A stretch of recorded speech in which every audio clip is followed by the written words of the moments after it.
tout a déjà été dit, tout a déjà été écrit, alors je n'ai pas beaucoup d'inspiration, puis m'est venue l'idée d'écrire une lettre pour mes enfants. Mes chers enfants, quand le sujet de la tenue d'une manifestation ce dimanche est venu autour de la table du repas familial, rapidement, les doigts se sont levés pour y participer. Mais pourquoi sommes-nous là ce matin? Avions-nous trouvé un motif valable de sortie à plus de 1 kilomètre de chez nous? Avions-nous envie d'apercevoir de loin quelques bons copains? Non. Nous sommes là parce que nous avons faim. Nous sommes là parce que la messe nous manque. Nous sommes là parce que, nous le croyons, la messe manque à notre Seigneur. Nous sommes là parce que nous voulons soutenir nos prêtres et notre évêque. Nous sommes là parce qu'on nous a privés de messe sans raison valable et que c'est presque une première dans l'histoire de France. En tant qu'élève, on apprend à connaître aussi les sombres épisodes de l'histoire de notre pays. Les invasions des Vikings, les guerres de religion, les ravages de la peste, les bombardements des nazis et tout un tas d'autres batailles sanglantes ou épidémies. Mais jamais en ces temps si différents, jamais la messe n'a vraiment été interdite. Même durant la terreur révolutionnaire, la liberté de culte sérieusement compromise n'a pas été abolie, officiellement du moins. On a d'abord massacré les prêtres qui refusaient la constitution civile du clergé. On s'en est pris ensuite aux églises, aux fidèles. Mais même là, même dans cette période douloureuse où la guillotine semait la terreur sur toutes les paroisses de France, la messe n'était pas complètement interdite partout et pour tous. La liberté de culte est essentielle.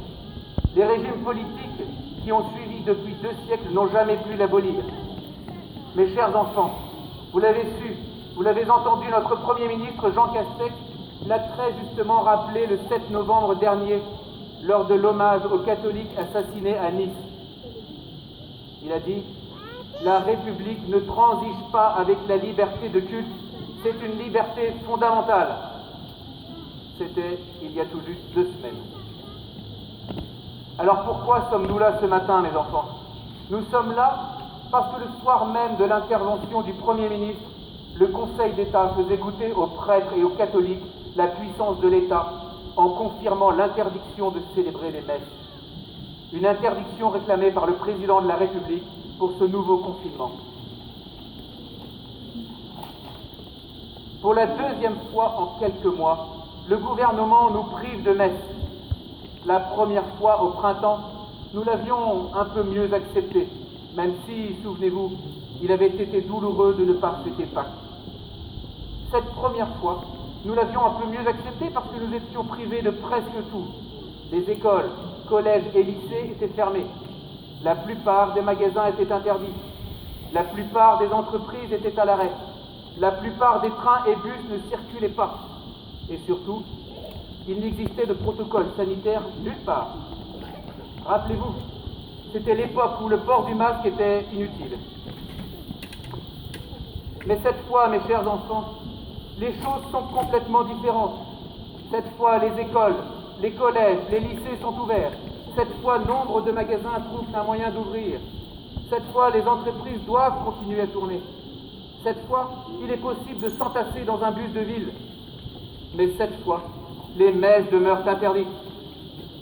Vous le savez pourtant, le port du masque et les règles sanitaires sont la norme depuis des mois dans nos églises. Mais rien n'y a fait.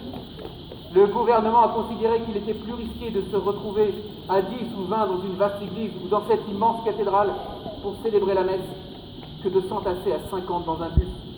Oui, c'est absurde.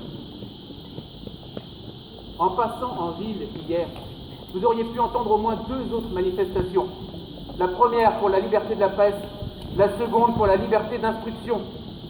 Nous ne sommes pas les seuls à manifester pour défendre la liberté. Parce que oui, les libertés sont menacées chaque jour un peu plus dans notre pays.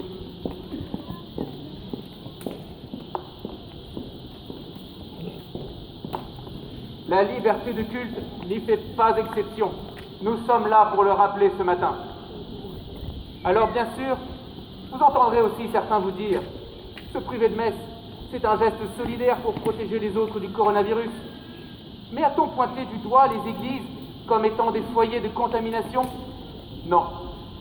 Au contraire, les scientifiques qui conseillent le président de la République ont bien noté dans leur rapport, je les cite, « Les églises n'étaient pas retrouvées parmi les lieux à risque d'infection ».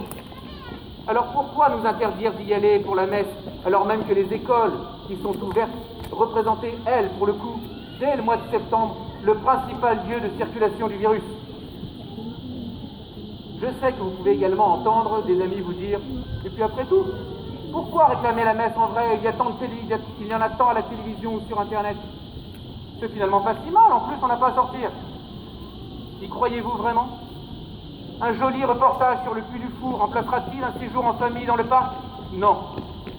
Une émission de cuisine remplace-t-elle le bon moelleux au chocolat de maman? Bien sûr que non.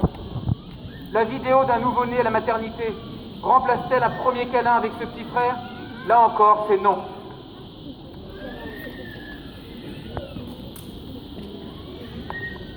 Eh bien, une messe à la télévision, n'en déplaise au gouvernement, ne remplacera jamais une messe vécue. Voilà pourquoi nous ne pouvons pas nous satisfaire de la situation actuelle. Nous ne pouvons pas nous satisfaire de nous entasser dans des bus, des salles de classe, des queues de supermarchés, tout en étant privés de se réunir à quelques-uns dans une église pour la messe.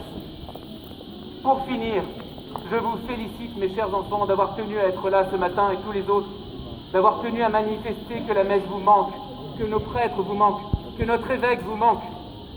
Vous avez raison de vous faire entendre. Le pape François vous y encourageait d'ailleurs il y a quelques années, et je me permets de lui laisser la conclusion de ce mot.